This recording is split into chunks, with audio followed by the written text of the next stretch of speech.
Mark in the count. The swing arm now coming back as our countdown continues.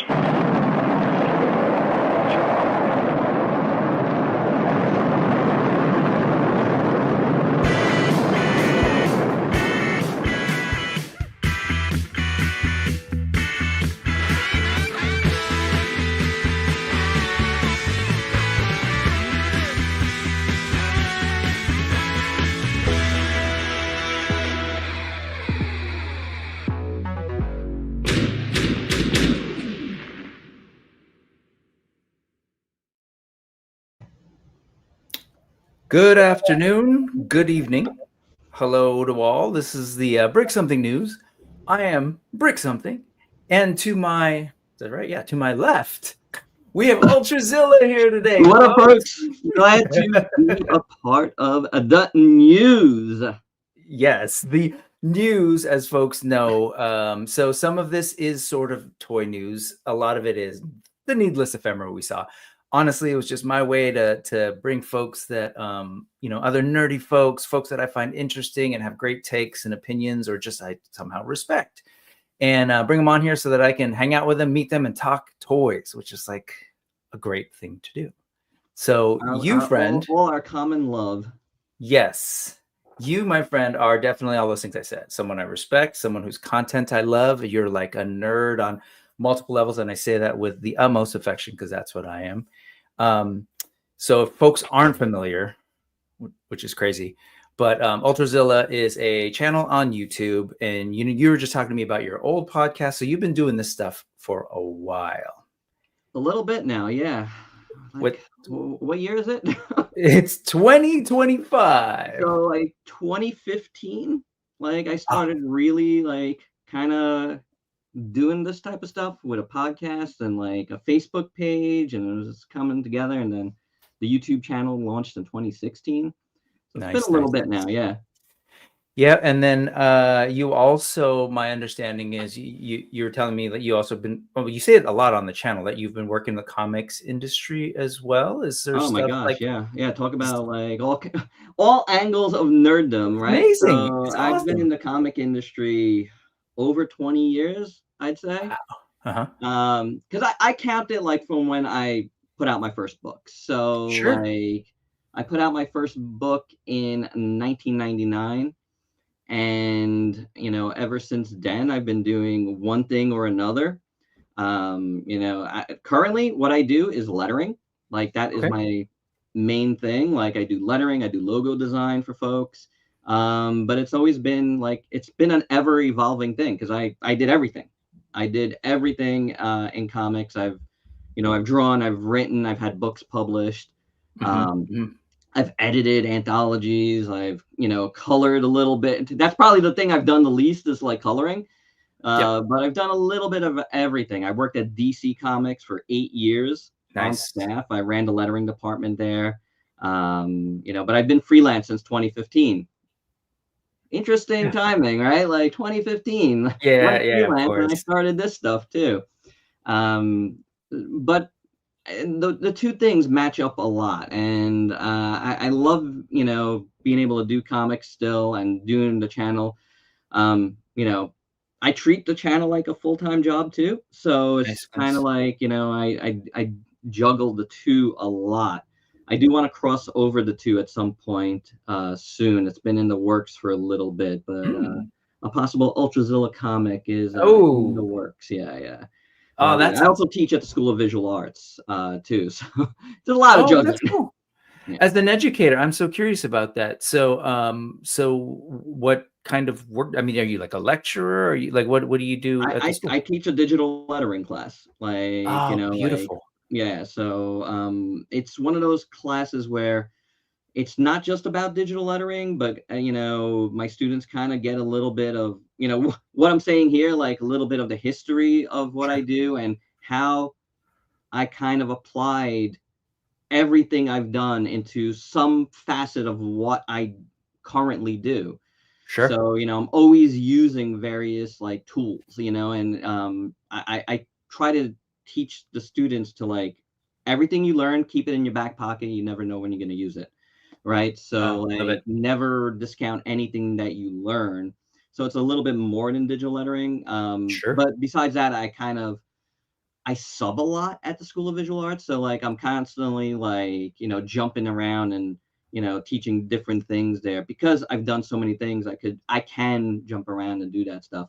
But I love teaching. It's actually like at this point in my life, like I want to do that more, like that's like the thing I want to do more. Cause I feel like I'm at the point where I'm like, I want to give back, like a lot, as much as I can, I want to give back.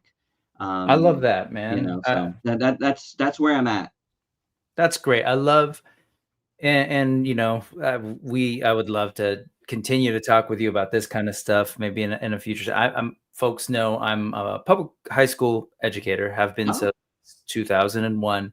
My background is also sort of art and design. I'm currently teaching, and I'm really big into history and social studies. So I am currently teaching in history and social studies, as I have been for a long time. I started my teaching career as an art teacher.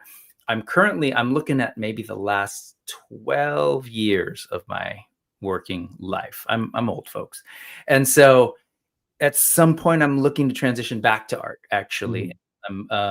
And yeah, I'd love to tell you some other time about like our program, because we have like I'm part of a communication arts pathway. And so I'm taking my design background and trying to like do that as well with the students. Like I actually was trying to do like a sort of we call this a flex period. Every Friday they can pick like an elective. These are high school students, and like how to do social media, how to develop a brand, like stuff like that. So anyway, that's it. Back to man. Because you're constantly learning something, right? You are. You have to be. On here, there's like so much to learn. Like, I mean, because I do so many things, I never feel like I have the time to just sit and learn. I'm just kind of like, I just keep moving.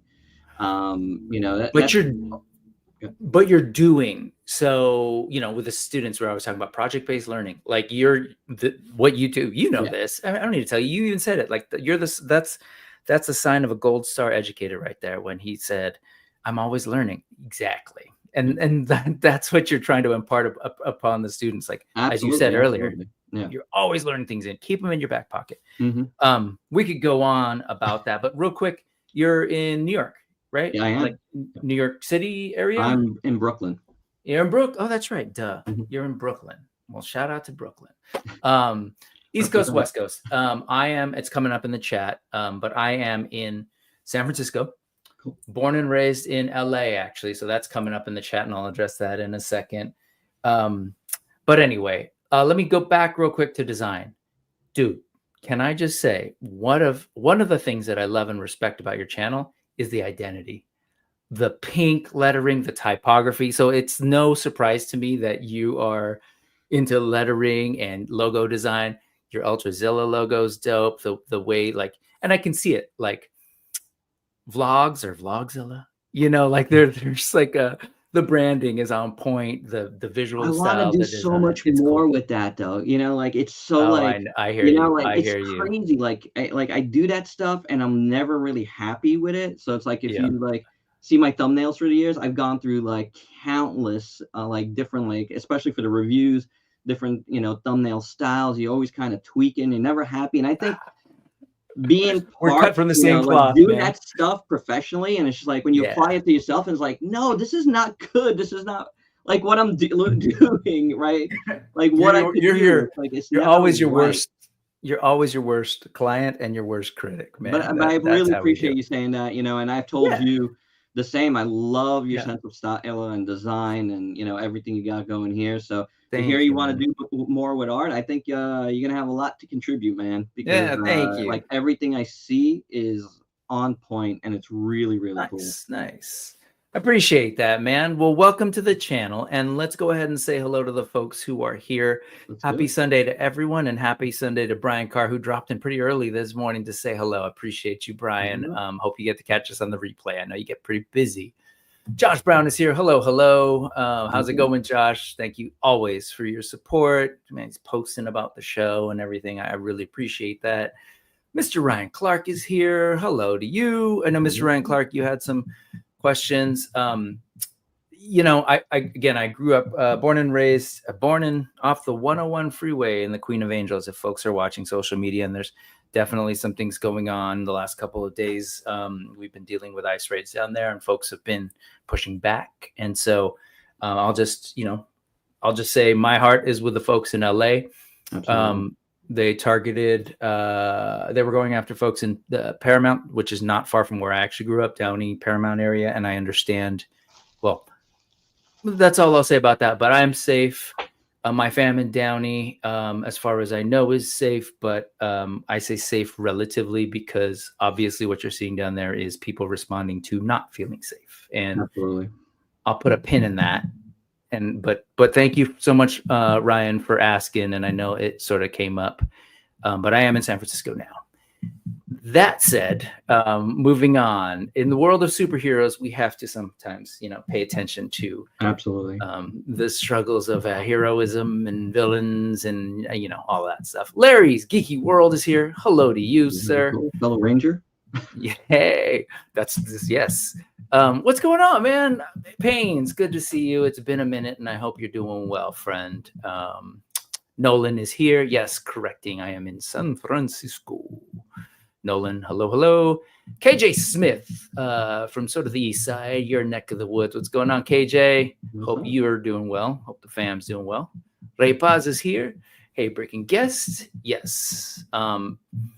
Tomorrow is actually my first Monday of summer break, and it feels it feels good. Congratulations. It feels really, really good. But yes. So yes, shout out to my East Coast folks. Trevor 16 Shooters here too. When you said where you were at, he's like East Side. Nice. Also, one of these fellow creatives, talented folks. I don't Super know. talented. Yes, Love you're familiar with his work.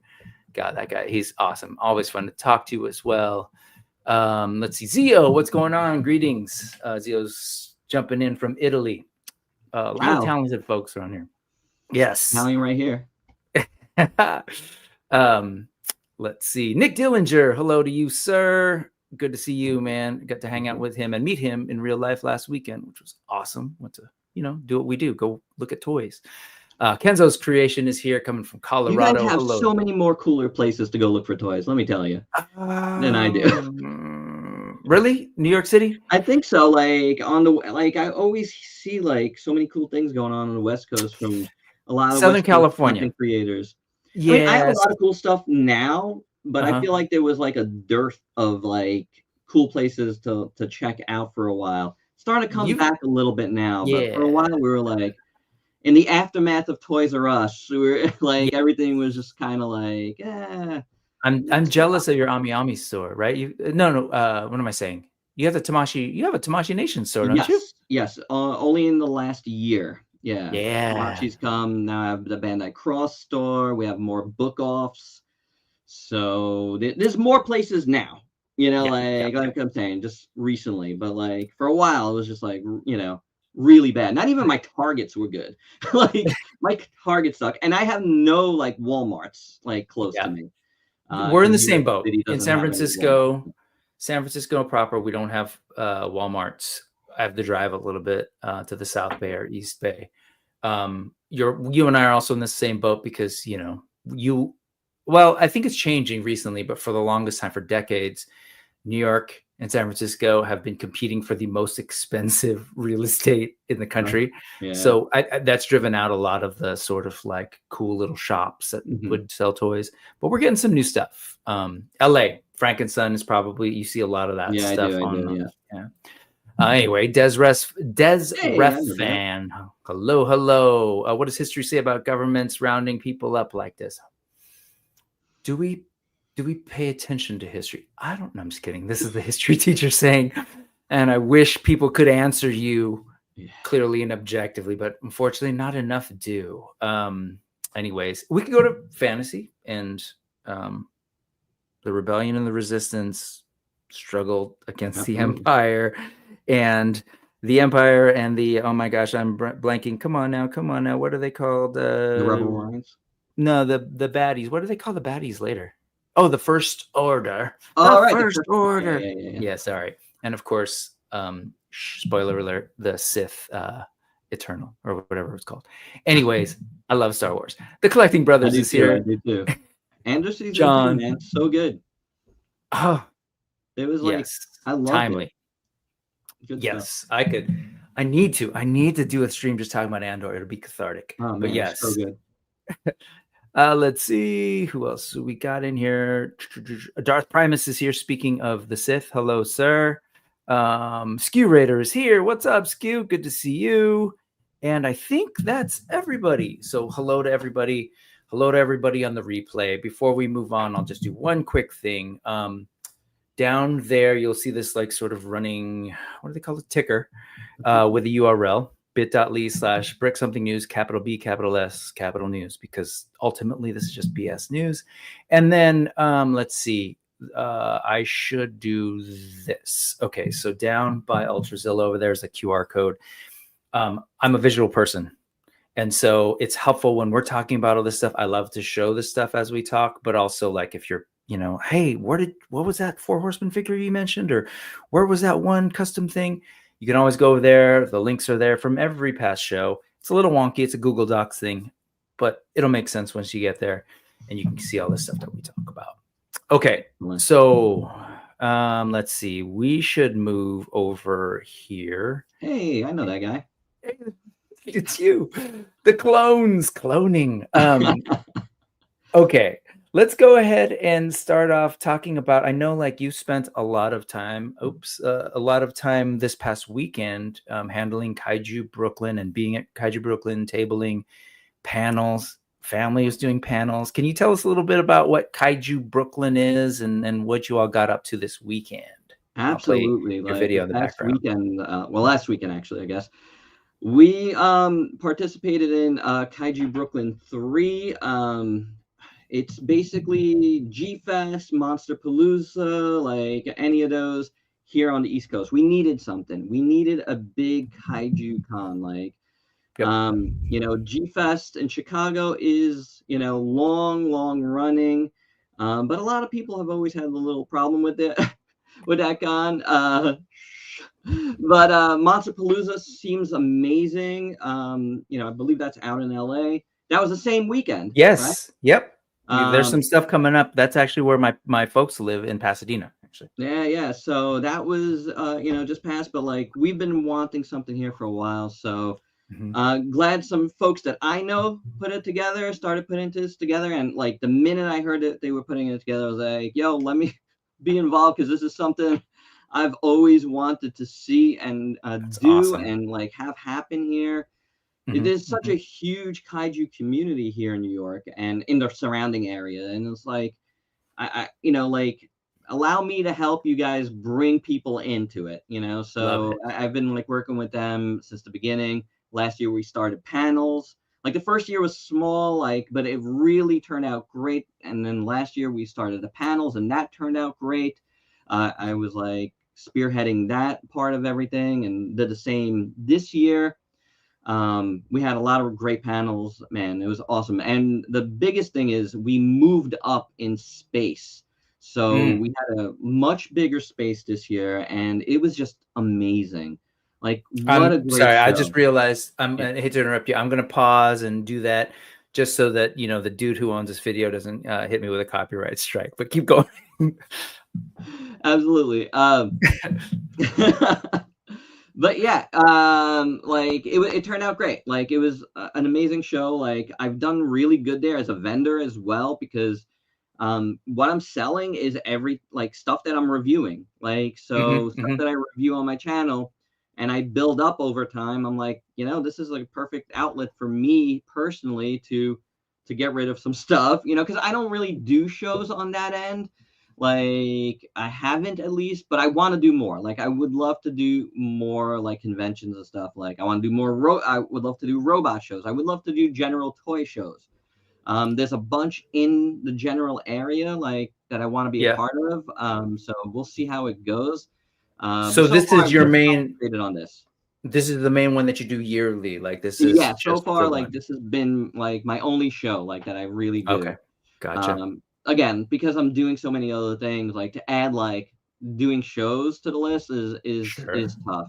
I mean, I do go to a lot of shows because, again, comic industry. I also like to cover shows for the channel, but as far as like doing a show as a vendor, it's been a little tough to like add that to the list of things that I do, but Sure. definitely want to do more. I mean, this show has been incredible, and shout out to everybody involved in this one. It's so good. If you're in the NYC area, come check out an awesome show. It's been every June, so Okay. at the beginning of June. Can't say enough, man. Like, very, very cool. If you're into kaiju, like tokusatsu, Power Rangers, a lot of Power Ranger representation. That's like one area I think the con is going to expand more into as we go. Oh yeah, Ranger Sentai like, stuff. there's no Power Ranger show either, and the two things obviously go together very well. So that's something we want to expand further into as we go. Show looks great, and it's like, and I've heard folks comment about what I do here on the news. They're like, man, I really appreciate the variety, because I do kind of hop around, because that's how my brain works. Like I don't only do one thing, but I love toys, I love art, like all these things, but generally in that geeky space. So like just right here, I happen to pause it here, and it's like, wow, like there's Gojira, there's Mechagodzilla, and then there's like cool all of vintage Halloween stuff. There's Eddie, there's a Xenomorph, like that's my jam, man. And it seems like a really cool show, lots of art, art and artists. Is there like a lot of toys, and if so, like is it more like type stuff, or what it's a lot there's a lot of toys, actually. There's a ton of toys. There's like vendors that sell new stuff, there's vendors that sell old stuff, a lot of robot stuff, a lot of like again, like a lot of Super Sentai, Power Rangers, a lot of Kamen Rider stuff, a lot of vintage toys. As you've seen here, this vendor like specializes in vintage toys and like vinyls and stuff. There's some celebrities that have started coming as well. Like this year incorporated more, a few celebrities from the genre. So yeah, there's a little bit of everything right now, but again, keeping it in that kind of like kaiju tokusatsu realm. Sure. And you're so in my speaking of oh, cool. Right. Sorry, I didn't realize that you, like you said, there were celebrities, artists, and writers. Fiona Young was there, voice of Storm Shadow, the original voice of Storm Shadow, and cool. So much more. So there's also panels, and so what is it, Ultrazilla Jr.? Is that how you refer to it? Ultrazilla Jr. was on a panel, right? He was. We did a Kids and Kaiju panel. This is actually one of the first panels that I pitched last year. Was Kids and Kaiju, but we only had like a limit. It was only one day last year, and this year was 2 days, so we only had like a limited amount of time. Sure. And slots. So ultimately, we cut that panel last year, and I'm kind of glad because Ultrazilla Jr. was a little older this year.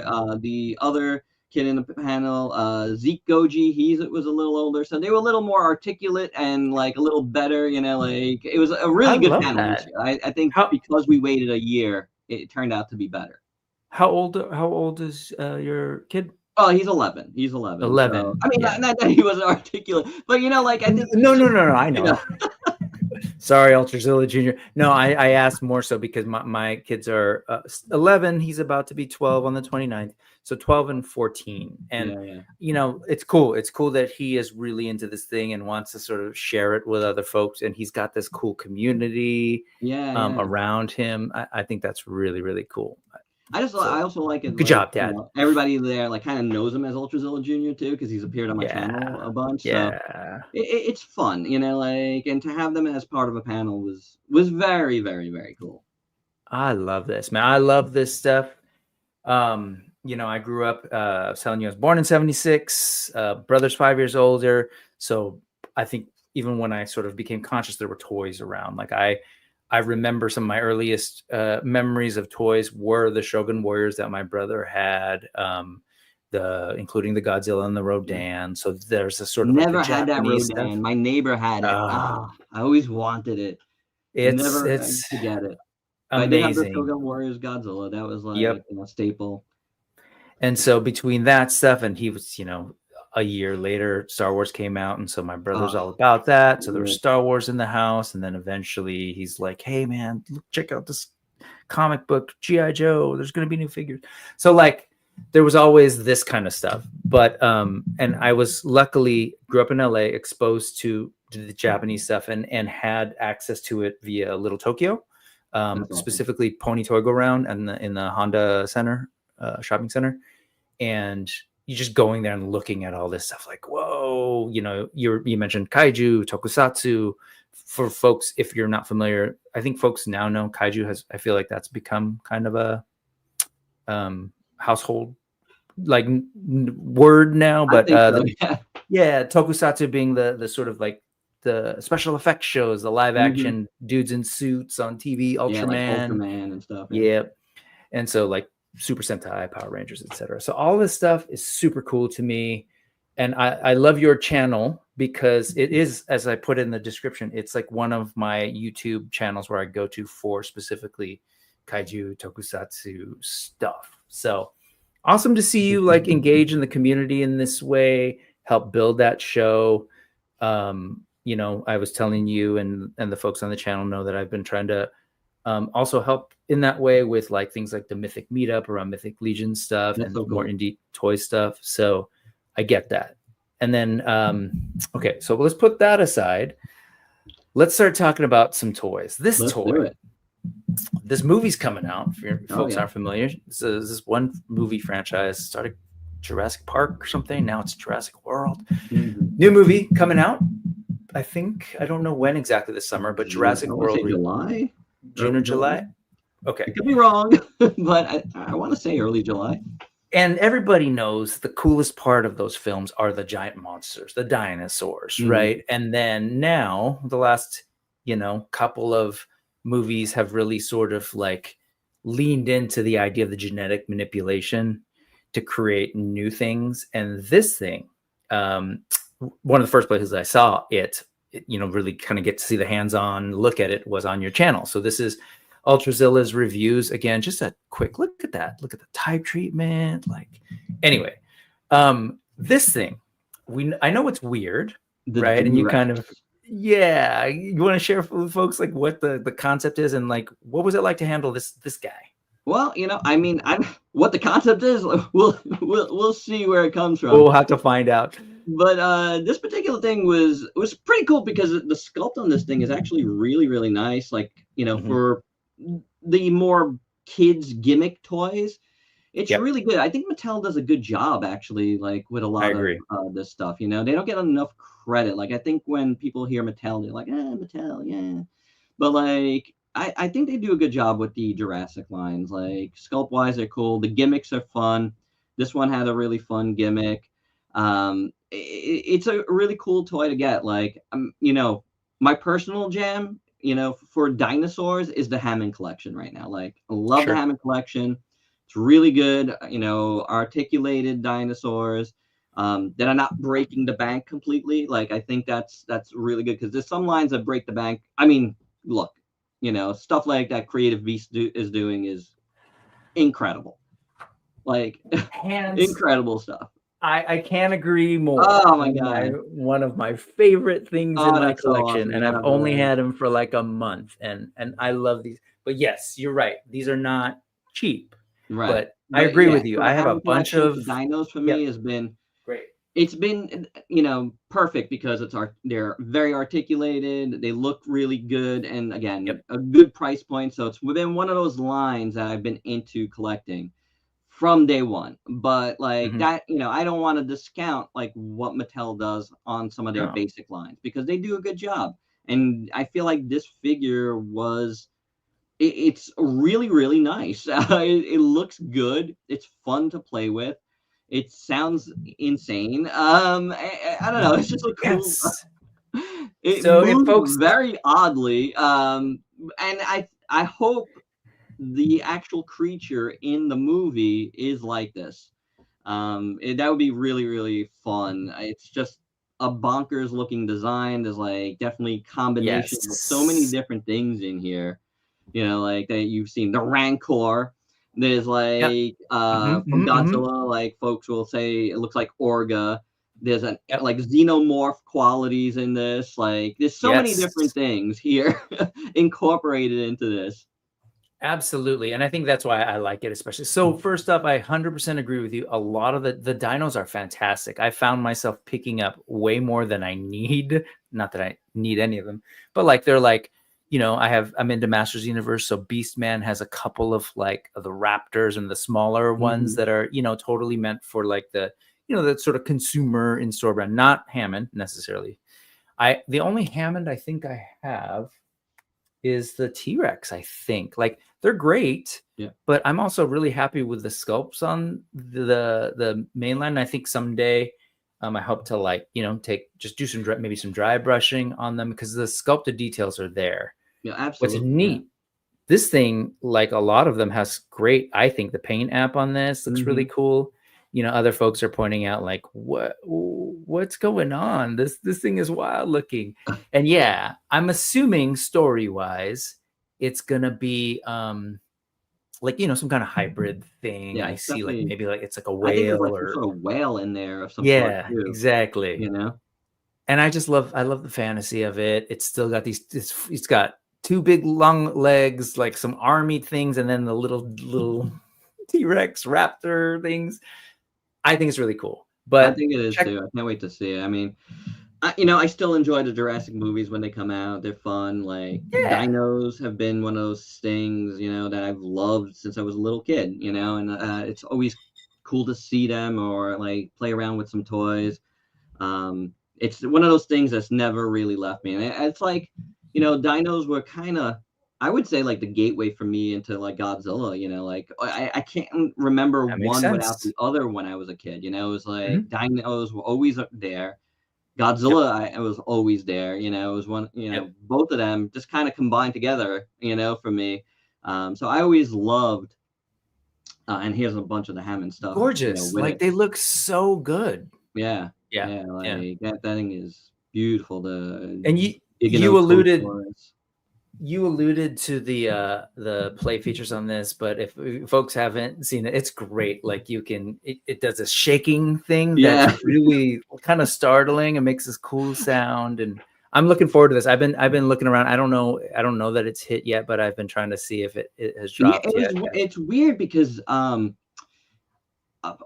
had it up for like I want to say like a half an hour at one point when it first before it was even announced. It was up and it was gone. I was able to get my order in, and then they put up pre-orders for it.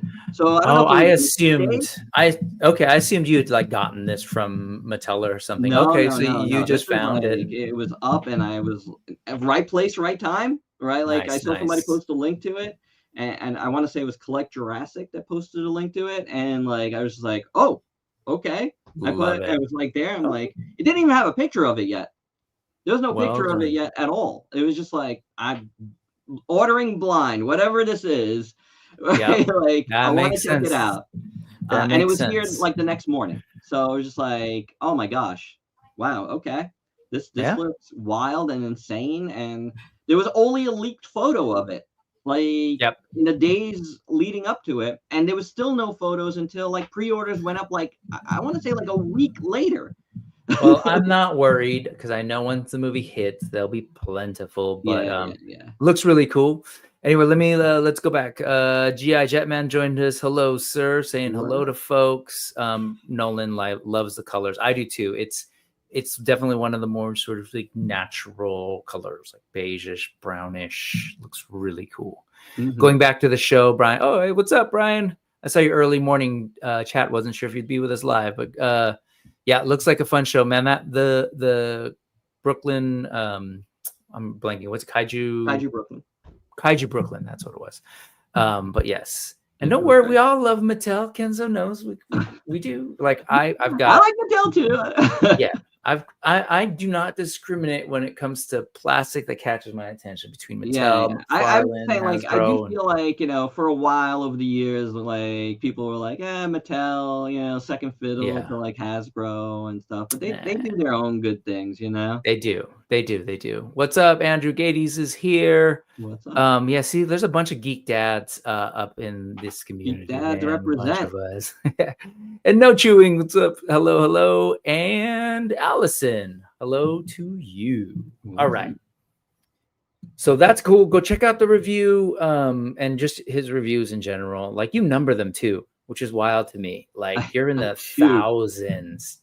Whew. You know, it's just like, you know, I mean, you know, and this comes from comics. Like, everybody in comics is like kind of like obsessed with like the amount of work that they've done.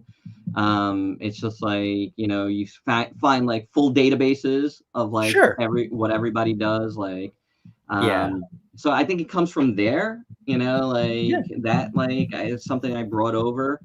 Keep it up. Numbering and numbering just for comics, right? Like, so it's. I was gonna say keep it up. Please.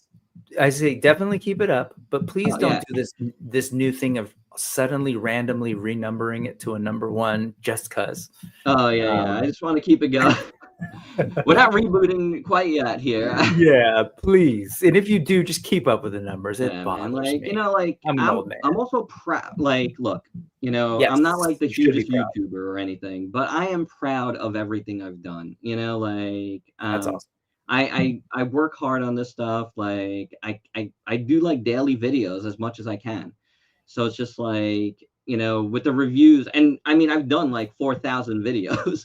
Like the reviews are like, awesome. You know, the largest chunk of it, but there's other videos I do too. So it's just like, if I can number at least one of those things, it's like one of those, like, you know, it's always going to be here. So folks will always see like, oh man, this guy's done a lot of reviews. And I'm like, you know, one day maybe I'll get that like acknowledgement of all the work that I've done. No, for sure, man. You do great work, but also I'm similar where like I like to document stuff. So what I've been saying, like, this is my toy life crisis. And so, you know, I know at some point a lot of these are gonna disappear, they're gonna be sold or whatever. And there's stuff from my childhood that, like, what happened to that? Now at least I can document it, remember the stuff, and it's beautiful. So many things. You know, from when I was a kid, I wish I had like you were saying, Star Wars, G.I. Joe. I had tons of Transformers, Voltron, you know, like, and some of those things like permeate like my channel now, you know, like Voltron is a huge part of my collection. You know, there's not enough, I feel, Voltron like toys that like it makes up like a huge part of the channel. But when I do a Voltron review, people like turn out. It's just like, hey, where have you been? I haven't heard from you in a long time. But like, you know, I've definitely have been known like as, you know, someone that's done a lot of Voltron reviews. Transformers, even though I've done a ton of Transformers reviews, like it's like I'm not up there at all. It doesn't like register like on the Transformers like reviewer scale. But it is what it is. I'm always going to do that stuff because I love it, you know, like, so those are like the brands that, you know, that I love to this day that I'm like, you know, constantly going to like keep buying. I'm just going to play this here. The cool action. There it is. The shake. Like you can put a figure in its mouth and it like shakes and it makes this cool scream too. It is so unnerving. In all the best ways. It's such a great toy. Yes. As it should be. It's a giant monster is what it's supposed to be. Anyway, let's move on from that because I know you do the kaiju thing. Let's go to cute kaiju. What was the word I'm searching for? What do you call it? Super deformed? Chibi. Thank you. This thing, Nendoroid, Good Smile Company is showing us this, and I love that their official video is very much like classic Godzilla, you know, black and white newsreel. So cool. But this thing is kind of wild, and I'm going to turn to the buddies Lago Figs and Toy Migos, their pictures, because they sort of shared this. I know I appreciate you because you don't seem to limit your collection in terms of like, you know, like you grab like a lot of different things out of scale, small or whatever. Is this something that you've been looking at? Yes, I put my pre-order in for this one. At HLJ, I believe. It's just so cool. Japan. Yeah, it's the first Godzilla Nendoroid, so we definitely wanted to, you know, be in on that. It just looks so cool. It looks so much fun. Like, Shin Godzilla design is kind of polarizing in a lot of ways in the Godzilla community. Like, you either really love it or you really don't. But I like it, you know, like I think it's really cool, and I just think it's so much fun to see it in this style. Yeah, I absolutely love how this looks. I cannot wait for it. Look at that. I 100% agree with you. Like, Shin is one of those where, well, first off, I just love that Godzilla and Gojira is always something that sort of is openly reinvented in Japan. I really appreciate that about the pop culture and the culture in general, where it's like, even though like it really is at this point, Gojira is like in the fabric of Japan, you know, like it is so central to like the identity of the nation that, but they're not like, sometimes like here we got some adherents who are like, oh, don't ruin my old stuff, or don't ruin my childhood, don't change it. And I know there's some of that as well in Japan, but it just seems like they're a little bit more open to They are. I mean, I feel Yeah. like that's always been part of the culture, is the change. Like, Mhm. if you look at like all their major lines, Gundam changes, all the new series all the time. You know, Kamen Rider, every season is something new. Super Sentai, Ultraman, every year there's a new one. Like, that's ingrained in their culture, and like Godzilla is also part of that. Like, you know, almost every Godzilla movie had a new suit. There's been some carryover, right, through some movies. But for the most part, there's so many different iterations of Godzilla over the years, and I love that. And I like that the, like, you know, the legendary MonsterVerse has played around with that too. You know, like, you know, they've changed Godzilla like pretty much in every movie, and I dig that. I dig that they're doing it. And I feel like it is, you know, not just a cool homage to that Japanese stuff, but it's also smart because you could get so much more out of the merchandise if you recreate it, because it's going to be something new for your collection, right? So people will always buy something that they don't have. Oh, we are proof of that. But yes, the sculpt is on this thing though is really remarkable. I love like the way they played with proportions to make this chibi version. This, and you know, eyes. Yeah, everything. And then like multiple tails to kind of look at different stages. The, you know, it's limited posing, but it's still like it's pretty posable. There was an old Japanese comic. I was mentioning this one. I think Toy Migos were talking about it. You ever read Gone? Gon? Gone? I have, actually. Yeah. I remember I was working in a comic shop when that started to drop here in the US. And I was like, ooh, putting that on my pile. Yes. Really, really cool. You know, there was like no words, right? Like, but it was just like an amazing black and white like manga. It was excellent. It was a little dinosaur, just ornery as heck, you know, getting dropped by birds, and just like her. And there's something about this thing that totally took me to that place. This figure's cool.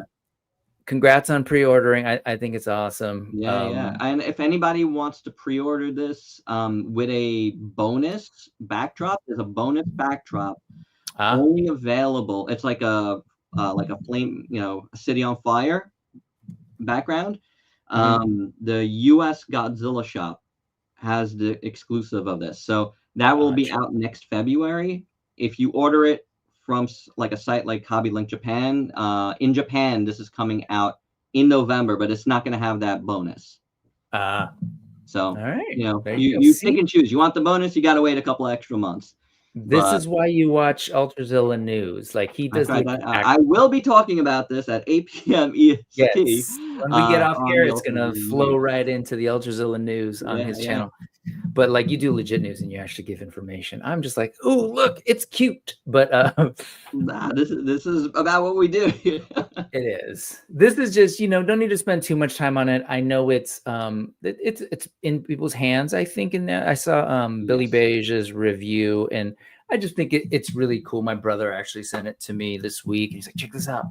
But it's cool because it's like a larger, I think, on the shelf. That's a tricky thing with kaiju, is because, you know, I'll get like whatever figures and, you know, they're kaiju. So it's like, I guess to be realistic, I should get in a suit and walk around with my action figures and stomp them.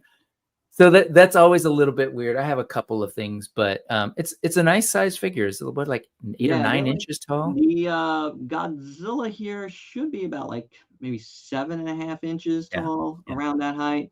I'm not sure. Ghidorah's got to be like a good 10 inches. I do have the Godzilla on its way, but I haven't ordered the Ghidorah. So like, yeah, I used to like get some samples from Hiya Toys, but I don't really work with them anymore on that capacity. But you know, things evolve. Things are always evolving on that front. You never know who you're gonna work with next, you know.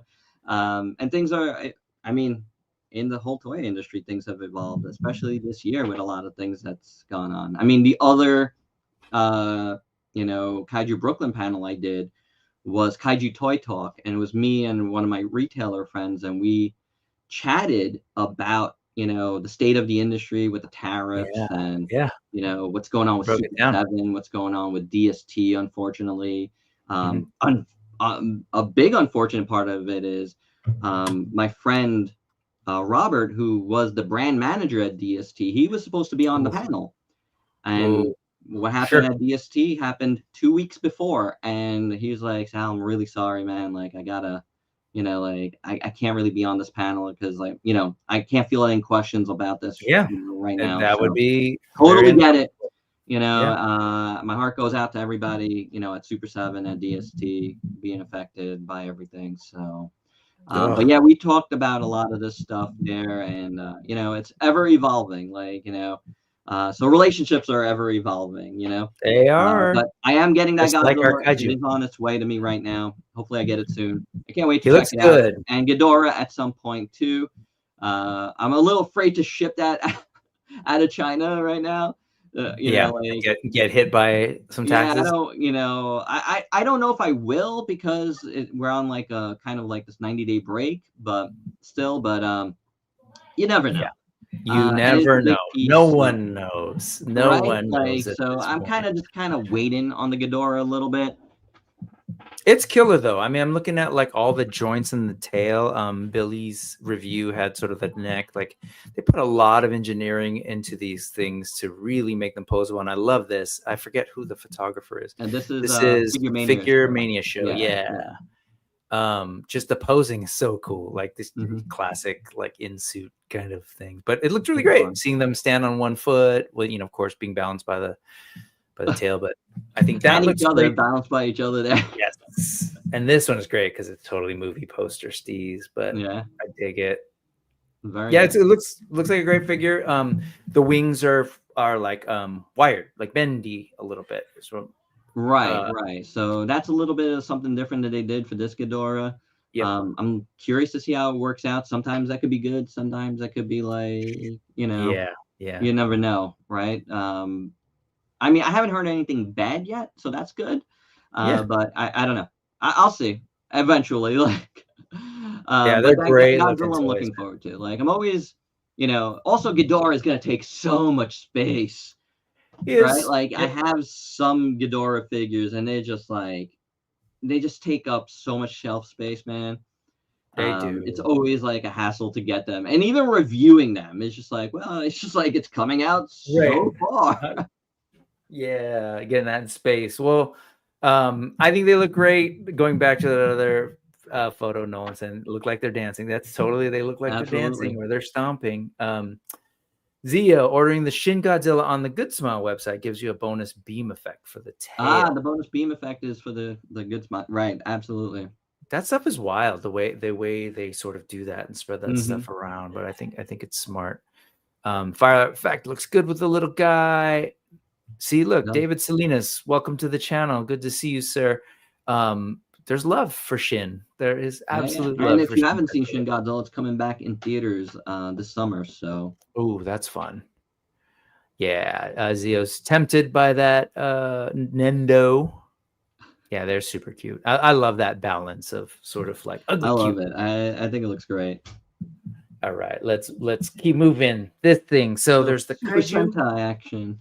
There's the Tokusatsu Super Sentai, which for folks, if you're unfamiliar, was bought by, I forget, Saban, and, you know, actually specific versions of Super Sentai, the show in Japan, were bought and turned into Power Rangers. Right. And so they're celebrating their 50th anniversary of Super Sentai with these. And, you know, not to spend too much time on this because there's quite a bit, but I love, not only are they doing these old classic shows that I remember seeing in that Pony Toy Go Round, looking at like books and magazines and posters, like, what is this? You know, like, we don't have this on my TV. These cool people in different colors standing around and posing. But I love that they hit the poses. Like this stuff is these the figure right art here. stuff is just gorgeous. And this is like figure arts is like more specialized line. Yes. Even, you know, so Shinkochu Seiho. Right. There you go. Yep. You said it right. This is good. This looks amazing. This is from the first Super Sentai show. Yeah. You know, basically the Red Ranger of that show. Looks so good. I love it's funny, like, for you and me, like, this is like, oh, this is classic stuff. I've shown this to other people, and they're like, you know, people who aren't as familiar, and they're like, what is that? What the hell's he got on his face? It's so goofy. What's got, like, you know, all these different comments. And it's just interesting how, like, certain designs resonate with some people. Other people are like, what is with that cheese grater bra on his face, is what somebody said. And, you know, I get it. It's not for everyone, but I've always been attracted to, like, there's something about the classic designs. Yeah. You know, when Power Rangers first came out, and, you know, they were well into Super Sentai by the time, you know, they adapted Zyuranger into Power Rangers. So that was like a good 12 seasons or so into you know, Super Sentai. You know, going back, I was like fascinated that all these other shows existed. Exactly. And there was so many cool designs, and then you hear so many different things, how like Super Sentai kind of, it was developed out of the Marvel Toei. Yes. You know, Spider-Man. So like Spider-Man. You know, the first thing that they did was called Battle Fever J.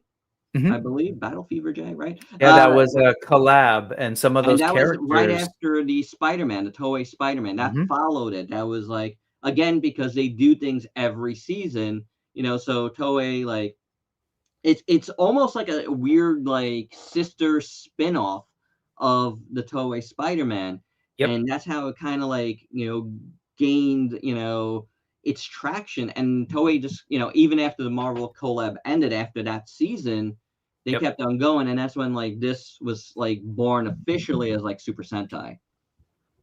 Yeah, that stuff was great. If you ever look at the old concept art, you can kind of see where they're trying to, like, originally the concept was to, like, bring in, like, a Captain Marvel character in there, and, like, all these different... They were really into, like, the Marvel superhero stuff.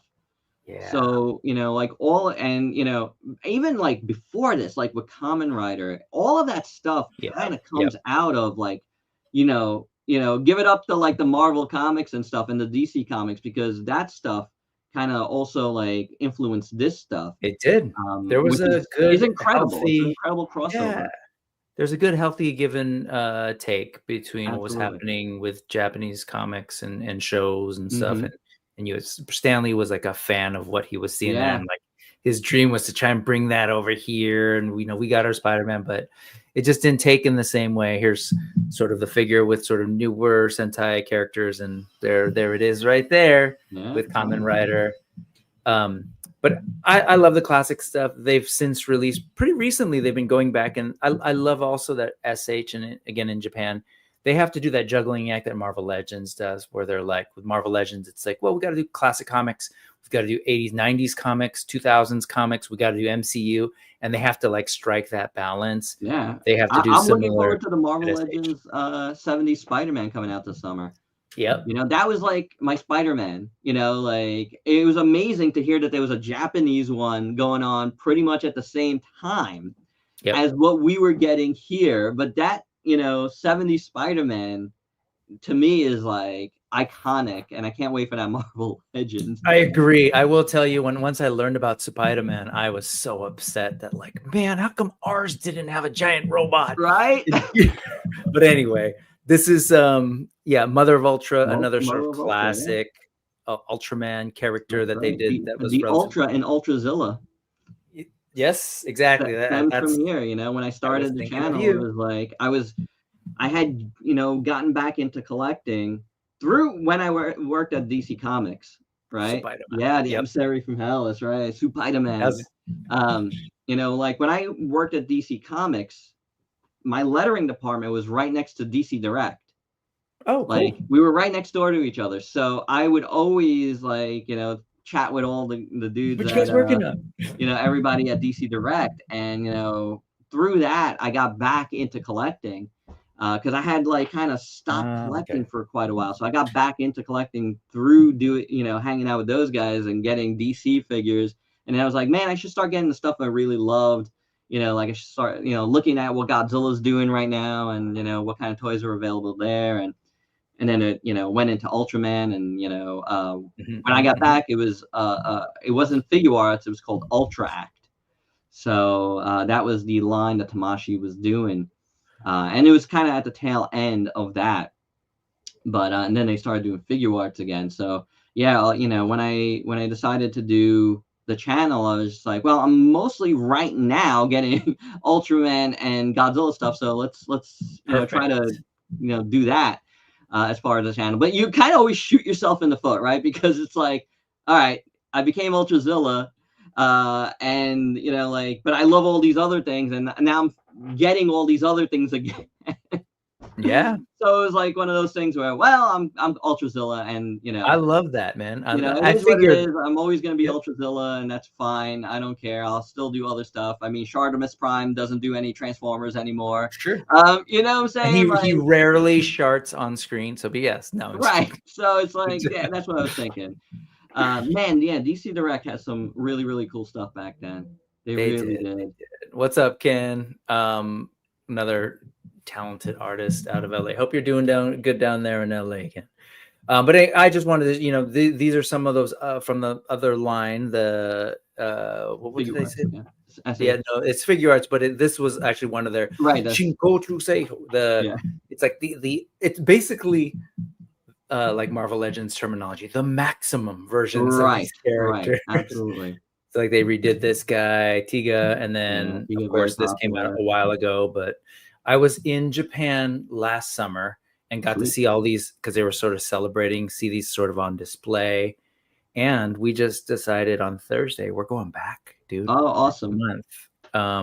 So yes, it's going to be a good summer. And of course this, but just want to show that, you know, Ultrazilla, get it? We looked at some Godzilla. We looked at some Ultraman. Good stuff. Let's move on. Oh, you shouted out Monster Palooza, and this is while you were doing your thing in Brooklyn, over here on the West Coast in Southern California, Pasadena, California. James Groman had his booth. I love his work.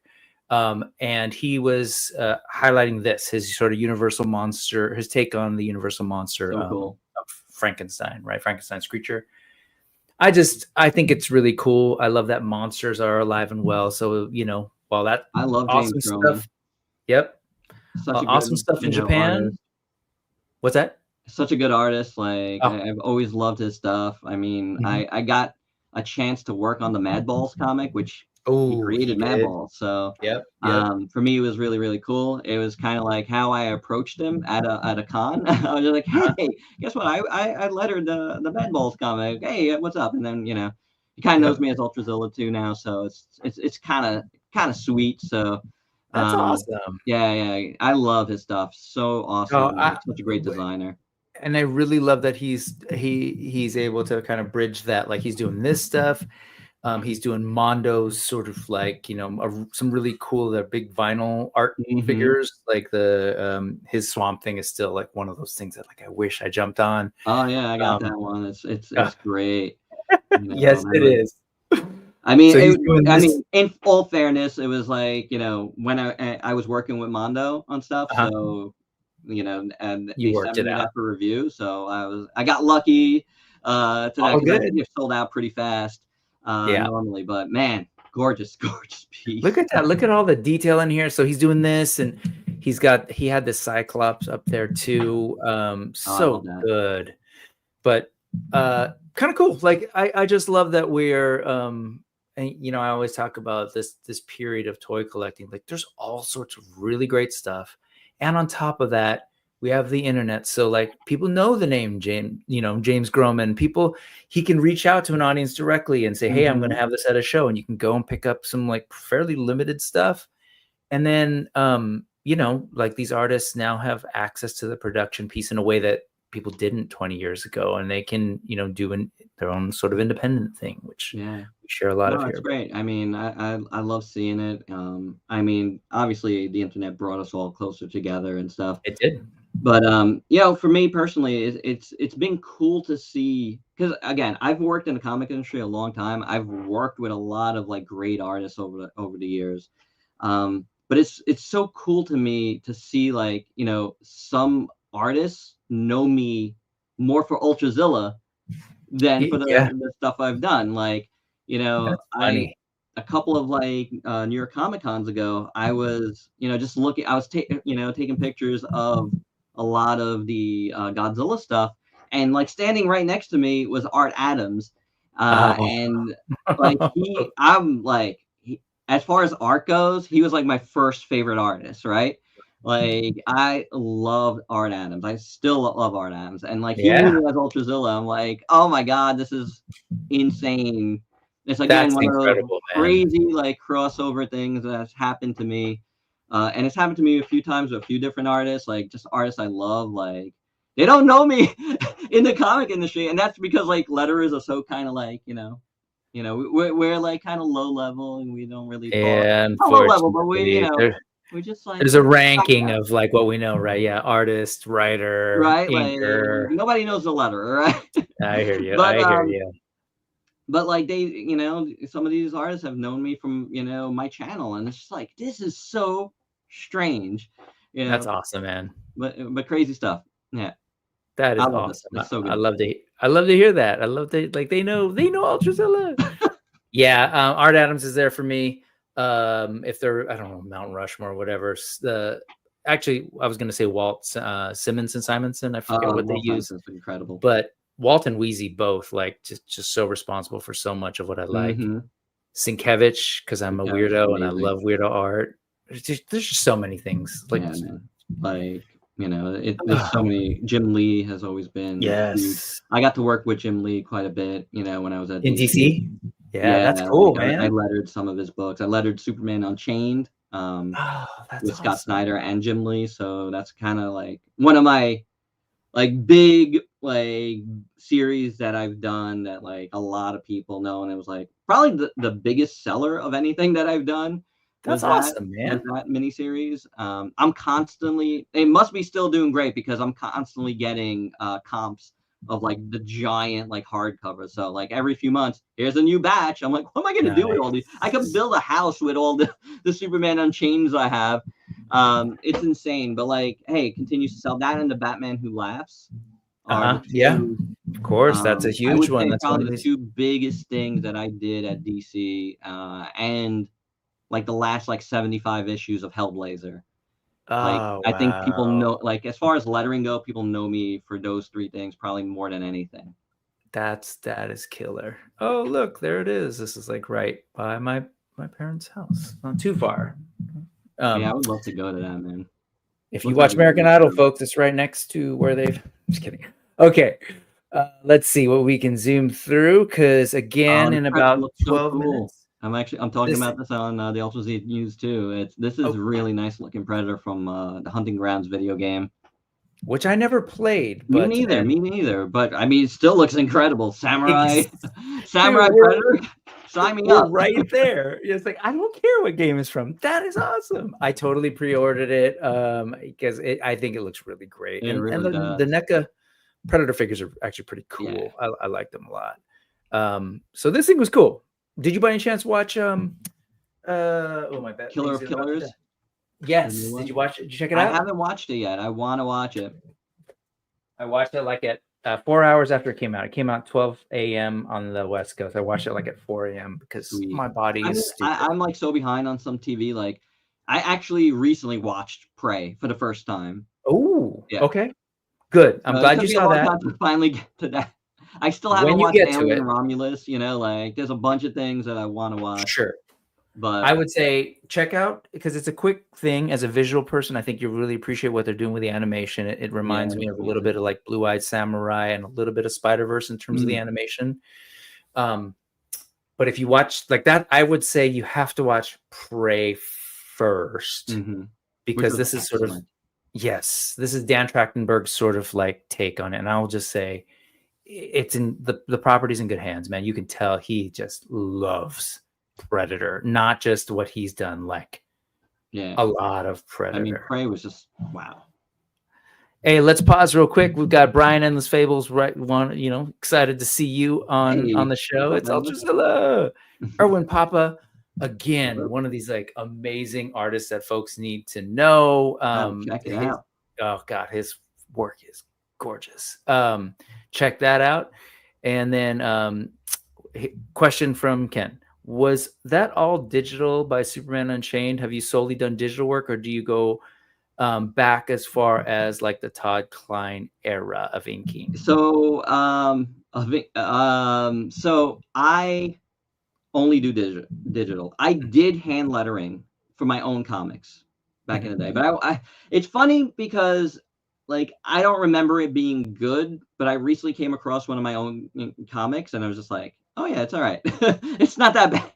But yeah, I right now I solely do digital. Like I only do digital. Funny you mentioned where the Klein, industry but is, right? he is the person that made me notice lettering. And it was his lettering on the Sandman comics.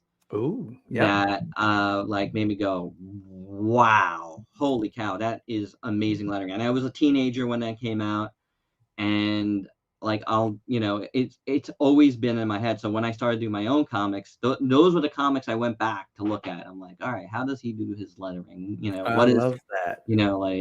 How does because I was always interested in the camera angles and storytelling and of it all, and how it all interrelates. And I mean, again, that's something I teach, is like that interrelationship and the storytelling of the lettering as in combo with the art, because a lot of times some artists just don't draw things perfectly right, the sequentially how it's supposed to go, and I'm tasked with making it all work, storytelling wise. So you got to know a little bit about the art side of things to understand that. Absolutely, because you're kind of, I mean, you can't get away from it. You're interrupting, I guess, if you will, the art, right? It's right there, like, and they have to work together. Curious, I've always wondered this since you're here. Do you and the artist get together to talk about bubbles? No. So what So happens? they place them. Yeah, no, like I sometimes, there's been some books where I've talked to the artist. Okay. Some books, some artists have, very like specific things they want, to see, right? But for the most part, I mostly communicate with the editors, right? Okay. Like they give me the work, I do it. And every once in a while there'll be, some feedback from the artist. Oh, can you maybe do this? Can you try this style? But it's really rare. I mean, I've been doing this so long, and like I was saying, like I was, I did a lot of art myself. Like I understand, right when I look at, the art, what kind of style I need to use for it to make it work. Like each book that I do, I start out by making a style guide for that book. Okay. So every book is going to have its own distinct flavor. And you need that to happen because you want it to be as natural as possible. And, I view comic book art, not just the art but everything on that page. So I need to step back and I look at that page when my lettering is on it. And I got to say, okay, this looks like a really nice piece of art with the lettering, with the colors, with everything. So that's a big part of it. Nice. There are a couple questions actually in addition. So he found your IG, but is there anywhere specifically, do you have a separate IG for your sort of comic work at all? Like I do, but like there's not really much on it. Like it's not like Gotcha. it's something. It's not something you update and like, show. I need to work on that more. You know, some people. I've been at Kaiju Brooklyn. There was like, you know, we were like table near a couple of artists, and you know they were picking my brains on comics and stuff because they would work on their own comics. Right. And I was like, you know, they're like, oh, can you critique my lettering? And I was, all right, let's talk lettering. And you know, and they would ask me the same things, and it's one of those things where like it's become like like the day job, right? Like so it's just like I do it, you know, people know me for it. I don't really hype it up. Though now I'm feeling like I need to do that more, you know, because it's become like there's so many letterers out there and there's so much competition. So I need to get myself back out there on that front. Like I've been so focused with developing Ultrazilla as a thing, and you know, kind of just coasting on like all the context and things I know and lettering. But you know, admittedly, you know, things slow down at some points, and you know they get better. So it's like you kind of want like a better wave of that. So as far as the lettering, yeah, like I have an Instagram, but it's like I don't really update it much as far as actual lettering. Like, you know, I'll show, hey, here's a comp of this book I did. Go out and check it out. But it's not like, yeah, as far as my own work, I need to work on that more for sure. No, and you know, you've pointed out how like already oftentimes folks sort of forget about you know, about inkers. So Ryan Clark's on there. He's referring to, following up on his earlier comments, there's a reason why he's gotten so many awards. Thanks for the added context about, you know, your influences and inking. But as he points out, lettering is sometimes ignored by the artist. And so like, that's part of it too, is like, I get why maybe you're like, well, how do I promote this? But it sounds like you're thinking about it. Here's a, like an actual, for sure. Here's a question about like, I love this question.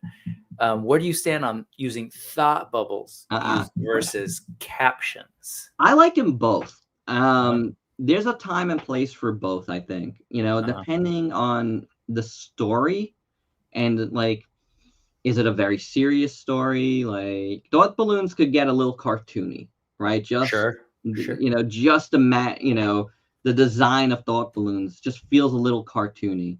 If it's like a more like lighthearted book, I like using thought balloons. If it's like a more serious book, I like using captions. I think that's like the most basic way I could like describe my thoughts on it. But also if it's like kind of more of a retro thing, I'll use thought balloons. But as far as like maybe like a modern, like more serious comics, I probably won't design thought balloons for it, you know, unless there's a special request for it, you know. My go-to will be captions, you know, because I could design a caption more, you know, a thought balloon, there's only so many ways to go about doing it, you know, and it never doesn't look cartoony to me. So that's where I stand on it. It's true. It's like it's created its own language. Yeah, sorry to interrupt, but like tonally, you're absolutely right. There is a tone that's struck when you've got a solid box, or you know, depending on which color it to, versus the thought bubble. But I love that. One of my favorite things about manga in particular is their it's like the bubbles and the lettering is such an art form. Love looking at the original Japanese.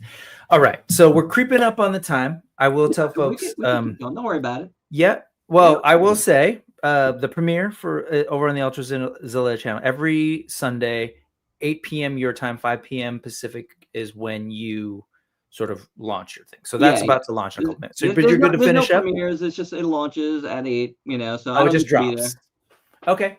All right. Well, thank you. But you know, I want folks to know about it. More stuff on the docket, so we can. There is, yeah. Again, so okay, let's go through. This thing is rad, but you should definitely at some point save yourself an hour and a half or so and check out Killer of Killers, because I think it really takes the Predator franchise to a fun place and kind of ties a lot of things together. That's all I'll say.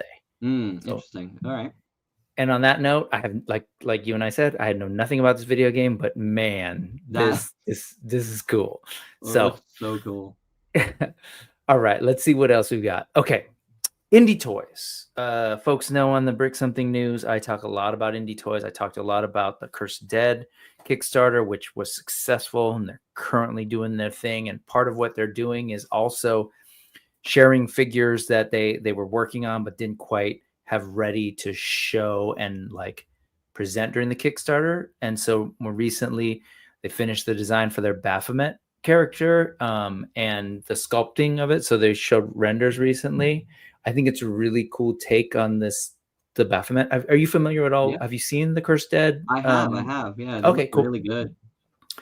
So this is like after the fact. Hey, there's still one more figure, and it's on their sort of like basic figure body. A lot of these figures all use the same body, but it's not versus their deluxe figures. Mm-hmm. What I really like about this is the head. So that's so cool. That's what Adam was saying on the toymigos, where he was sort of like, do we do it as a additional head because it's got this open mouth versus closed mouth? And at one point they're like, well, what if we try to do both? Again, now we're talking alt heads, but I guess they worked with the sculptor and the person doing the engineering, and they found a way to basically make it articulated. So it opens in 3 parts. I was gonna say that's. I would often wonder, like, you know, what goes in the thought process, alternate head, or just make them open their mouth. Yep. Like I know, like Super 7 caught a lot of flack for the Godzilla, you know, alternate heads instead of like just give it a jaw. Like, so I always wonder, like, what toy makers think about that stuff. Yeah, I think they found a really cool solution. It's like a 3-part thing. I don't, you know, you can kind of maybe see where, and of course, I see. Yeah, you can kind of see where those things are. That's cool. But I love how they made it their own with this sort of like 3-part mouth that's very, even Adam name checked Blade 2. There was that creature. And of course, Stranger Things now. What a Blade 2, man. I feel like doesn't get enough love. We got a lot of love from me when I had a DVD of it, man. Brilliant. So here's sort of the figure, and all their basic figures come with a sort of more human looking skull, but can't wait for these. I love creatures. I love weird figures. So Cursed Dead continues doing their thing, giving us new stuff. This was a thing. Do you follow much of the Mythic Legions, Four Horsemen stuff? I do. Okay. It's like I follow them, and I repost a lot of stuff from them. I talk about their stuff on the news. Yeah. But I'll get like one like piece every like series. It's just like I'm only just gonna get this one, you know. Oh, you should be careful because one, they're great every time. That's a tricky thing for me. It's like with a company like Four Horsemen, I've never been like, oh, this isn't a good figure. It's always quality. You know, the paint, the sculpt, always on point. This is like their brand new line. So now they've got 4 different figure lines. Built on the Mythic Legion sort of system of pop and swap, like all the parts are interchangeable. Mythic Legions, then Cosmic Legions, then Figure Obscura, and now Infinite Legions. This is actually a collab with Onel Designs. They do Glyos figures. I know this design, yeah. And so you're probably pretty familiar with this figure that they sort of then interpreted working with Onel Designs. So this new line called Infinite Legions is as it says here, it's a collaborative line where they'll work with different creators, whether they're it's really cool. Like whether they're, comic artists or whatever. They have said, we're not necessarily gonna like work with somebody else who's doing 112 figures already and reinterpret their figures in our thing. Like, no, we want to work with folks who are doing something different. Like in this case, Onel does tiny Glyos. They do very different aesthetic, right? Very more simple, kind of illustrated vibe, and Legions tends to do more highly detailed, somewhat real, like a higher level of realism. What was really cool, this was revealed and is now on pre-order starting last Friday, 2 nights ago. I did a watch along stream of it with some buddies. We always do that whenever there's a Four Horsemen thing, because watching those things with friends is that much more fun. And at the end of it, they showed like, hey, collaboration, like let's do full circle. So now Onel Design is working on a Glyos version, taking the design nods of the Four Horsemen and doing there. So I love cool. that. I love that idea. And like I could see like how like Four Horsemen want to do this stuff. Like haven't talked to them a little bit before. Like, I was talking to them for a little bit at Toy Fair last year. Like they just seem like so down to earth, like and easy to work with. Like this is like this is like a no-brainer to do. I really like can't wait to see like what else they have going on with this, because they could do some really cool stuff. This figure looks incredible. It's just a cool looking character. It's like Yeah, one and of it those looks like he things could where live in that Cosmic Legions world too. yes, really absolutely. nice. And the nice thing again, it's built on a shared system, so you can use that arm cannon and put that on their Cosmic Legions figures, or go wild with some Masters of the Universe style and put that on a dude in a loincloth from Mythic Legions, and it'll work. But yeah, it's a lot of reuse, like from their upcoming Cosmic Legions Ox Crew stuff with some new parts, right? So new armor, of course, new heads, new pauldrons, new arm cannon. The bigger chunky like legs and arms are from a spacesuit that's coming in one of their It's waves. very Metroid too. It is. So that's right? what Like very Samus like. Aran. Yes. Yeah. I'm hoping to. I love the big feet. Like that's when I was drawing, I was all big feet. I was doing like if you look at like a lot of my old like comic character designs, it was all like that chunky style, big feet and stuff, cartoony, and this stuff kind of sings to me. What's neat is they do this sort of unmasked, and you can kind of see like what this alien looks like underneath. I love how that looks. It's in the beautiful Eric Treadaway like detail and paint. And then this guy here is, like a hologram that he's talking to of this sort of like character. What's really cool, and I'll get, actually, you know what? Here's some alt head. I should show that as well. And then, of course, we got to end it with a dope Trevor Williams 1/6 shooter action shot. Beautiful. So going back to like whoever he's talking to here, the surprise on Friday was that it was actually a 2-figure announcement. So they took their classic Faden and they did this Thanos character. So that's who he was talking to. And I love, same body, different colors. I love it. I love the color blocking going on here. Well, that had a very Krang look to it. It absolutely. Or I love like all the Mythic Legions homages and stuff. Always like drawn to a lot of those figures. We're of a similar age period. This really struck me as like something from Battlestar Galactica from the 70s. Yeah, absolutely. And I was also thinking like Membros from Micronauts. So this totally has like hits notes for me that are like, yep.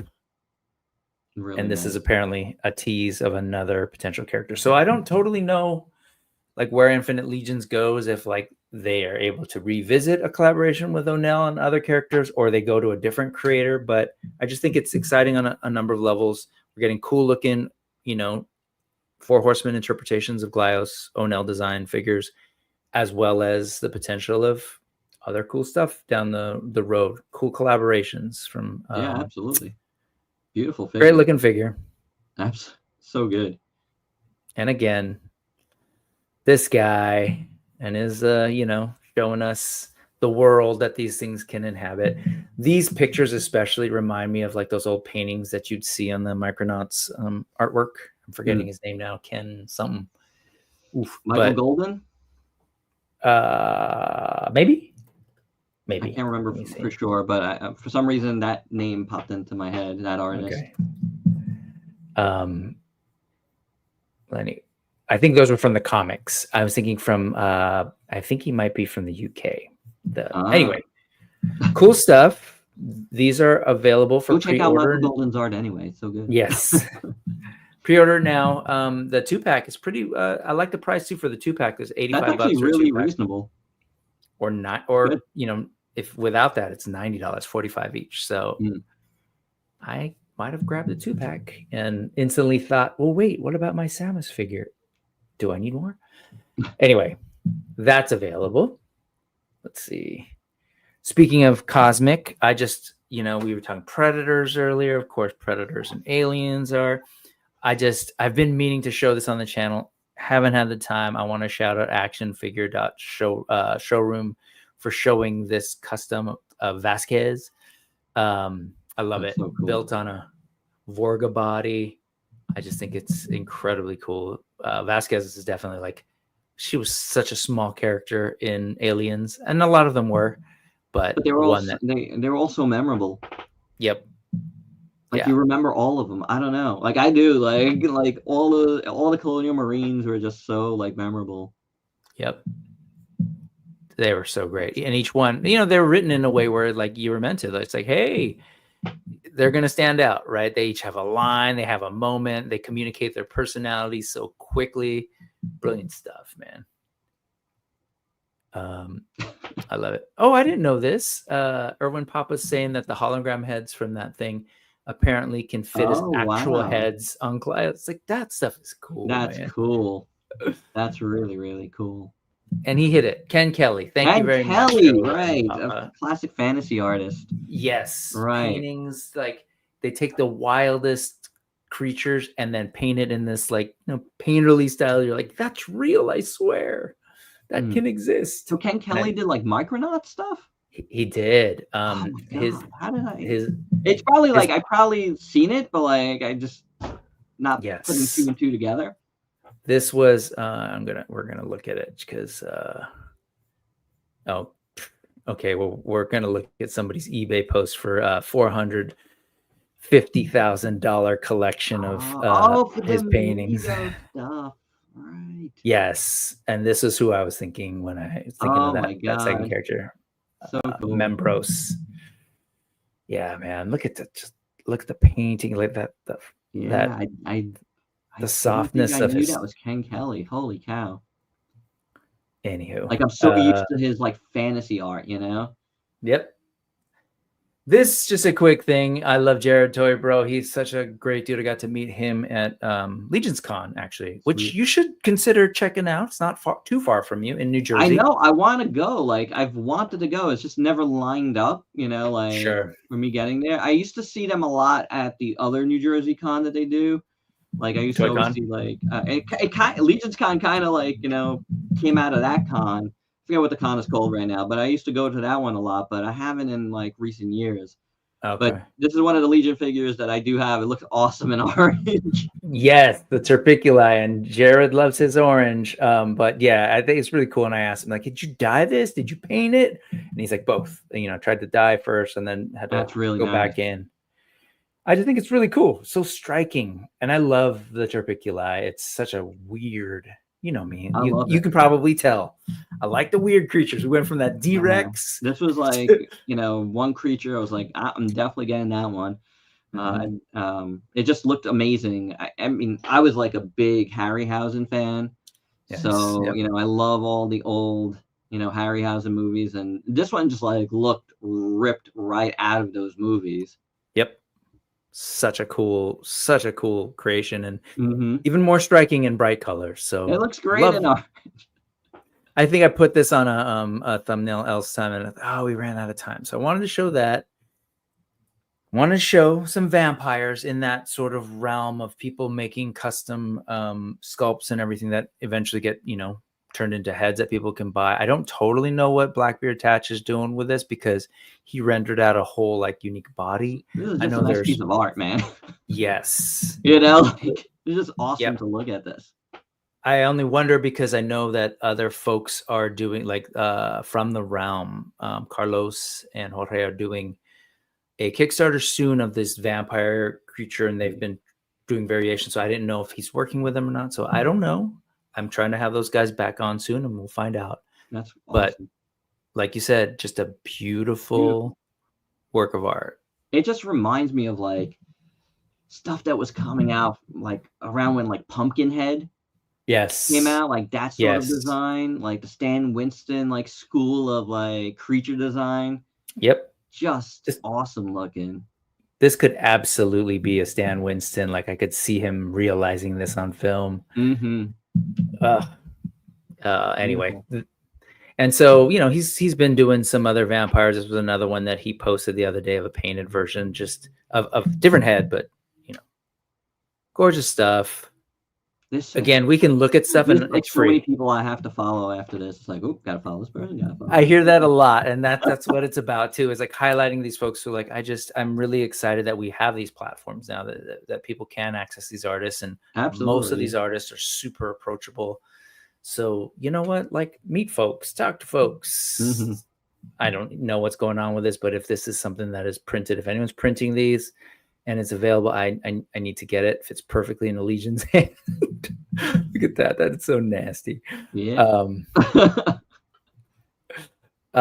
This one, this photo, one of my favorite toy companies in this last couple of years is Toys. They started as Memory Toys. They also have another label called Hero Toys, and that's like I have a few. I haven't gotten any of this stuff from Medi yet, but I have a couple of stuff from both Memory and Hero. Yeah, you have the purple one, right? This guy Illidan.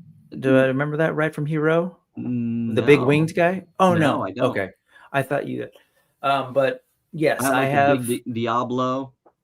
Oh, yeah. That one. That's a great one. That's really, really good. That not a lot of people were able to get. It came and it went. Yeah, I really love that figure. Definitely got to get the McFarlane Lilith now because it looks like it's going to scale well probably with that. With it? Yeah, that possibly. Makes sense. You know, McFarlane's a little bit bigger. I mean, that's a huge figure though. But it is. I think it's going to scale. But these look amazing. Like I said, I haven't had a chance to get any since they've become Medi. Well, it's so they're using.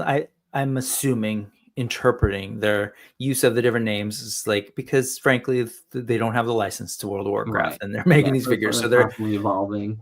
They're trying to find ways, I guess, to make that work. But I love that they went from sort of like not existing to now they have this whole like line of not unlicensed World of Warcraft toys. But it's kind of neat, like to go from where they did to now. And I love seeing all of these. I've become like a huge fan of them because it's one thing to be like, oh, these overseas companies doing unlicensed figures. In the past, when I was growing up, or even the 90s and early 2000s, they weren't necessarily the best figures. But now, like they really are some of my favorite figures. Like I said, I'm a Transformers fan, and the third-party figures are like some of the best figures. So yeah, it's cool to see so many like regular action figure, like this from third-party companies. It's fantastic. Yep. It's cool. And this body is sort of like coming to some, from customizers trying to make Hulks and stuff. I love them. And they keep innovating. So like they announced, I think it was this guy. They announced this a while back, like a two-headed version, larger. I about these on the Ultrazilla News, man. These are awesome looking. I'm forgetting. And the cool thing about these, I gotta say, they are getting them in more stores. Yep. Like even like Hobby Link Japan had these guys on pre-order. So yeah, I think they're doing well now. More like you can see just by the amount of figures they're produced already under Medi Toys that they've, I feel like maybe they've found their niche and like their identity. I think so for sure. And unfortunately there has been part of the reason they're able, obviously I recognize that they're violating copyright. I do, but part of it is that what we're being offered in terms of action figures, we're not even really offered action figures. They're more like statues from World of Warcraft. I think McFarlane had the license, and they were a little smaller and they were more statuesque. They're very limited, so that creates this niche and this need, and they're doing it, obviously without the license, but. This came up yesterday, actually, sort of showing the progress on this thing. And I've always loved these sort of like early prototype stuff, it's different, whatever plastic the factory has. Yeah. They just pump it out to do a mold check. And so it's looking good. This is definitely one that I have on pre-order. I got the blue version and so just cool. Neat to see. And then finally, my friend, the last thing for today, I wanted to highlight an artist, you yourself being an artist, you yourself being a dad who clearly has rubbed off on his son because his son is Ultrazilla Jr. doing some panels at Brooklyn Kaiju talking about kaiju. I just love this and I wanted to share this with folks. So this is Thomas Romaine, who apparently lives in Tokyo. His son creates all these different creatures in his textbook, and then he interprets them. That's so cool. And I'm so game for this kind of thing from multiple levels, but like, Oh it's my just God, always I love this. amazing. Can I have a figure of this? Yeah, right. And it's amazing to think of like in the child's mind, like maybe this is kind of what he's imagining, you know, and this is so cool. Like, and it's almost like in some ways for me growing up with, you know, 1980s Kenner Star Wars, and then moving to Black Series or whatever it is, right? The way that we're able to realize this stuff. These are so great. And it's funny, it's like it reminds me, like, I've been, you know, I said I want to do like an Ultrazilla comic. But I've also been like playing around with different designs for an actual Ultrazilla, and Ultrazilla Junior drew one that's awesome. Like, I love it, you know, but like now he doesn't want me to use it because, you know, he drew it a while ago. It's too old now, you know. Well, maybe but show kind of him, reminds me of this. that in reverse, you know, like he drew something of mine, you know, even though like just from the concept, like I have a concept of what I want to do with it, and he just drew it from that, and I'm like, I want to use that. Show him this and just like see what he thinks of this idea, and like, oh, maybe we can collaborate or something. But that's awesome, so man. Cool. Anyway, folks, check it out. And I'm with you, man. I see these and I'm like, I want these toys. Where's this toy? Make this. I know all of these look like great figures. Yeah, man, we are cut from the same cloth. Look at that. Anyway, hey, thank you so much for hanging out today. I really appreciate you. And I love being able to meet you, man. I'm glad we like, you know, went over, you know, like I wanted to see this stuff, like, because when you sent me the links, I was like, oh, I want to talk about all this stuff. This is all so cool, and I don't get to talk a lot about this stuff. So awesome. So I'm glad we went over. I appreciate that. I do appreciate that. And yeah, I love to kind of just, you know, talk about all sorts of stuff, but part of it is, you know, that's the way my brain works. I love to look at different content. So as I've said before, your channel, I'm sure everybody knows it. Clearly they come in, they're like, hey, it's Ultrazilla. But if for some reason you haven't, go look up Ultrazilla both on Instagram and on YouTube. Is there anything they should look out for other than like right now? There's a new episode of the news, which drops every Sunday. What else should folks know about? Reviews this week. Lots, you know, we talked about Hammond Collection before, got Spinosaurus coming up. Nice. You know, the Godzilla X Transformers stuff, which didn't turn out so good, but I'm covering them because those are my, you know, two favorite things. So it's like, gotta cover them. I'm doing that. I got the HasLab Omega Prime here, still waiting for me to crack open. I'm a little scared to crack it open. Intimidating. It's big. It's huge, and you know, there's like a major fault with it, unfortunately. I heard about that in the chest, right? Yes. So I'm kind of like scared to see, because I got mine later. Like people had theirs for like a good month and a half before I finally got mine. So I'm like hoping like maybe a little further down the line there's maybe like they maybe made some adjustments. I doubt it. But it's you know, it is what it is. We'll figure it out. We'll get there when we do. But I've been hesitant because of that. You know, it's just like, and because in the lead up to Kaiju Brooklyn, it's just like I do not have the time to really like dive into the massive undertaking that review is gonna be. But yeah, I got all these kinds of crazy things coming up, you know, on the channel. A lot of reviews. I have like a pile of stuff. Like I got like hit with a lot of pre-orders, you know, in the last week. So it's like stuff like just kind of piled in. I'm like, oh boy, lots of work to do. But yeah. Look at us turning our hobbies and the things we love into work. But you're still having fun. I think I'm having fun. What I it boils down love to. doing it. You know, it's so much fun to do. So cool, folks. Check out Ultrazilla over on the Ultrazilla channel. Really appreciate you having me on. Really cool. Yeah, I'm really like excited when you asked me to be on this because I love the layout of this show. I think it looks amazing. You know, like I, you know, was explaining to you, like live streaming for me hasn't been so easy in recent times. So like I want to be able to get to a point where I can do really cool live streams, and the way you do things is definitely an inspiration for me. On that stuff. So absolutely, that feels good, and I appreciate that. Thank you, sir. And David Salinas, thank you for reminding me, because I'm real bad at that kind of stuff. Yes, please hit the like button, hit that little bell so that YouTube reminds you that I exist and when things are going live and all of that. I'm really bad at that. Like, I'm having fun with this stuff and don't think enough about like the building of the channel or whatever. But thank you, David, for showing up and for reminding everyone and myself. Great. It looks Thank great. you. Everything looks great. Well, it's just it's my creative outlet. Oh, anyway, folks, we are out of here. I hope everybody has a good week. I hope folks in LA are doing well. I hope folks around the United States are feeling safe. I hope folks in Italy are good. Appreciate you, Zio. Thanks, guys. Great show. This is the point where I end it. And the way I end it, it's like I still don't like having a slick way of doing it. But so I play some music and I kind of talk over, and it's a weird, awkward thing. So here we go. I'm going to play some music. Say bye to folks. Goodbye. Peace out, peeps. Because the audio is going to be weird. So here we go. And then I'm